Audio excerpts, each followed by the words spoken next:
ഇന്നത്തെ വിഷയം personal year എങ്ങനെ കണ്ടുപിടിക്കാം. അതിൻ്റെ മുമ്പായിട്ട് എൻ്റെ ചാനലിൻ്റെ പേരാണ് സംഖ്യകൾ സംസാരിക്കും. ഞാൻ സുനിൽ പാട്ട്, ആസ്ട്രോളജർ ആൻഡ് ന്യൂമറോളജിസ്റ്റ്. ഇന്നത്തെ വിഷയം പേഴ്സണൽ ഇയർ എങ്ങനെ കണ്ടുപിടിക്കാം എന്നാണ്. അതിന് ഉദാഹരണമായിട്ട് എൻ്റെ ഡേറ്റ് ഓഫ് ബർത്ത് തന്നെ പറയാം. 10/7/1978. അതിൻ്റെ കൂടെ വർഷം മാറ്റി 10+7+2025. ഇത് ഒറ്റ സംഖ്യയാക്കണം. ഒറ്റ സംഖ്യയാക്കുന്നത് 10ൻ്റെ ഒറ്റ സംഖ്യയാക്കുമ്പോൾ 1, 7ൻ്റെ ഒറ്റ സംഖ്യ തന്നെ 7.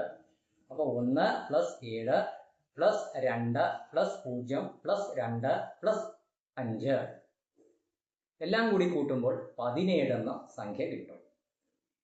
അപ്പോൾ 1ഉം 7ഉം കൂട്ടിയാൽ 8. അപ്പോൾ പേഴ്സണൽ ഇയർ 8 ഇപ്പോൾ എനിക്ക് നടക്കുന്നത്. ഇനി 2026 പേഴ്സണൽ ഇയർ എന്താകും എന്ന് നമുക്ക് കണ്ടുപിടിക്കാം. ഡേറ്റ് ഓഫ് ബർത്ത് അത് തന്നെ 10/7/1978 ആണെങ്കിലും 1978 വർഷം മാറ്റിയിട്ട് ഏത് വർഷമാണോ നടക്കുന്നത് ആ വർഷം കൂടി ആഡ് ചെയ്യുക. അപ്പോൾ 10/7/2026. അപ്പോൾ 10 + 7 + 2026.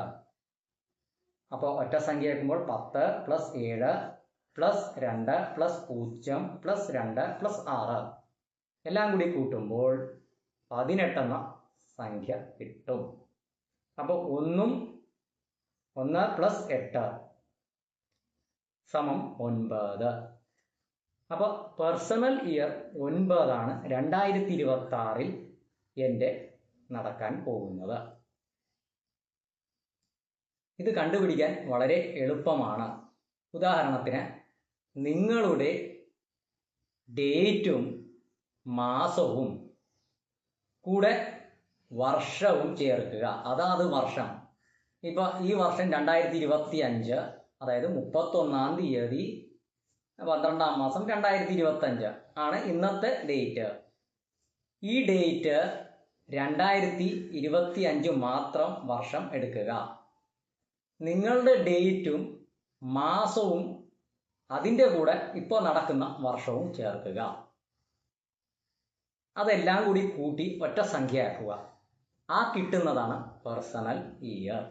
ഒന്നും കൂടി പറയാം. നിങ്ങളുടെ ഡേറ്റ് എടുക്കുക, മാസം എടുക്കുക, ഏത് വർഷമാണോ നടക്കുന്നത് ആ വർഷം അതിൻ്റെ കൂടെ കൂട്ടുക. അതെല്ലാം കൂടി ഒറ്റ സംഖ്യ ആക്കുന്നതാണ് പേഴ്സണൽ ഇയർ. പേഴ്സണൽ ഇയർ കണ്ടുപിടിക്കാൻ എളുപ്പമാണ്. നിങ്ങളൊന്ന് ശ്രമിച്ചു നോക്കൂ. തീർച്ചയായിട്ടും നിങ്ങൾ പഠിച്ചിരിക്കുമെന്ന് ഞാൻ കരുതുന്നു. ഇനി 2026 അവരുടെ ഡേറ്റ്, അതായത് നിങ്ങളുടെ ഡേറ്റിൻ്റെ അടിസ്ഥാനത്തിൽ പേഴ്സണൽ ഇയർ നിങ്ങൾക്ക് അനുകൂലമോ പ്രതികൂലമോ എന്തെല്ലാം നിങ്ങൾക്ക് ലഭിക്കും, എന്തെല്ലാം കാര്യങ്ങൾ ശ്രദ്ധിക്കണം എന്നിവയെക്കുറിച്ചാണ് ഞാൻ പറയാൻ പോകുന്നത്. ഈ വീഡിയോ നിങ്ങൾക്ക് ഇഷ്ടപ്പെട്ടെന്ന് കരുതുന്നു. ലൈക്ക് ചെയ്യുക, ഷെയർ ചെയ്യുക, സബ്സ്ക്രൈബ് ചെയ്യുക, ബെൽ ബട്ടൺ അമർത്തുക. അടുത്ത വീഡിയോയുമായി കാണുന്നവരെ